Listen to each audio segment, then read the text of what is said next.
Hey guys, it's Michelle, your staff development coordinator, and today I'm going to go over our new isolation precaution signs. They're all color coded now, so they'll be,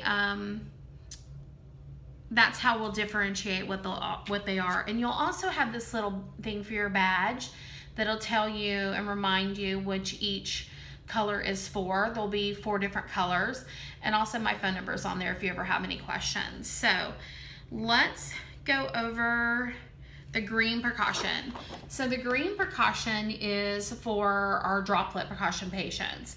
So this is for our RSV patients and our influenza patients. It'll have on here hand washing information, mask, other PPE that needs to be worn, and then it'll have at the bottom of every single one of our color-coded precautions what standard precautions are and what we should follow.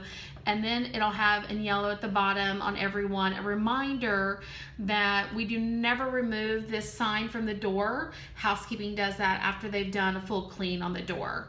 So with the green precaution also comes the staff instructions.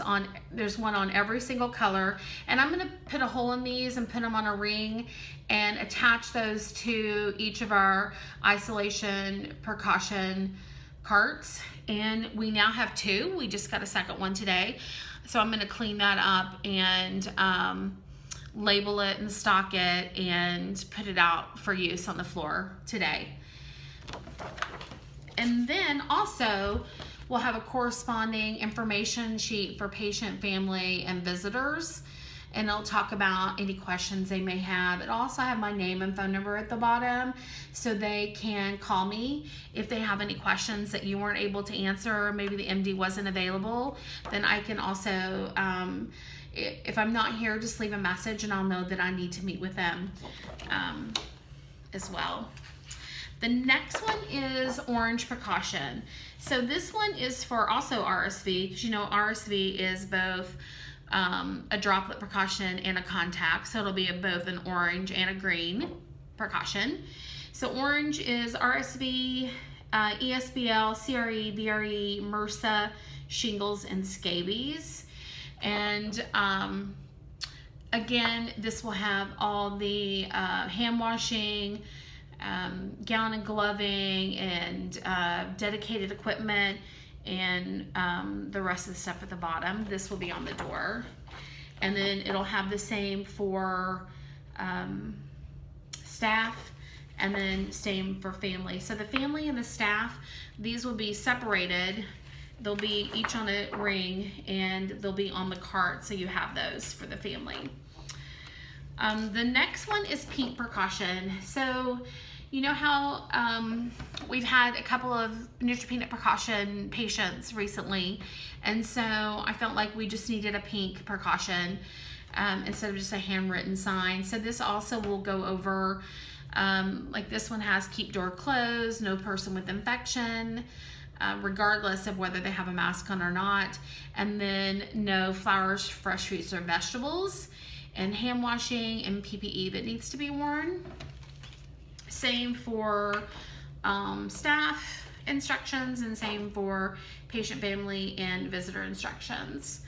And then lastly, and I've separated, you'll notice when I talked about orange, I didn't talk about norovirus or C. diff. So these are separated. So brown precaution, go figure, is going to be for our contact C. diff patients, norovirus patients, or any undiagnosed diarrhea that we're not sure what's going on. We can put them on this until we have a diagnosis or it's resolved. So it'll go over hand washing and the fact that we need to use soap and water and not, we don't use hand sanitizer. The PPE we wear, designated equipment, that is all on this one. And then on the patient information, the really big differing information is if they're on a brown precaution, that is the only precaution that needs the paper dining ware for the resident. That's the only one we use it on. We don't need to have paper plates and paper napkins and all disposable, throwaway dining utensils for anybody else, just brown precautions. And it talks differently about how we bag the linen, which is not changed. We still do the same water soluble bag and then a red biohazard bag. And private room cleaning instructions. We add in the cleaning instructions, it does talk about how we halo at discharge. So a little bit different instructions there. And then there's one for the family as well. And then this side, which I showed you in the beginning, we'll talk about, on this side, it'll talk about what each like precaution or disease goes along with the precaution. And then on the back talks about specifically about the precaution, like orange precaution is contact precaution, brown is enteric contact precautions, green is droplet, and pink is neutropenic, just as a reminder. So I'm gonna roll this out today, July 24th. If you have any questions, if you have any concerns, please let me know. Just give me a call. Also help me make sure all the staff gets notified about it. I'll ask the nurses to go over it in huddles. It'll be on our Holgate YouTube channel, which is where you're seeing this now. And please make sure and ask your fellow teammates to make sure they know about our new color-coded isolation precaution signs. Okay, I think that's it. Thanks. Bye.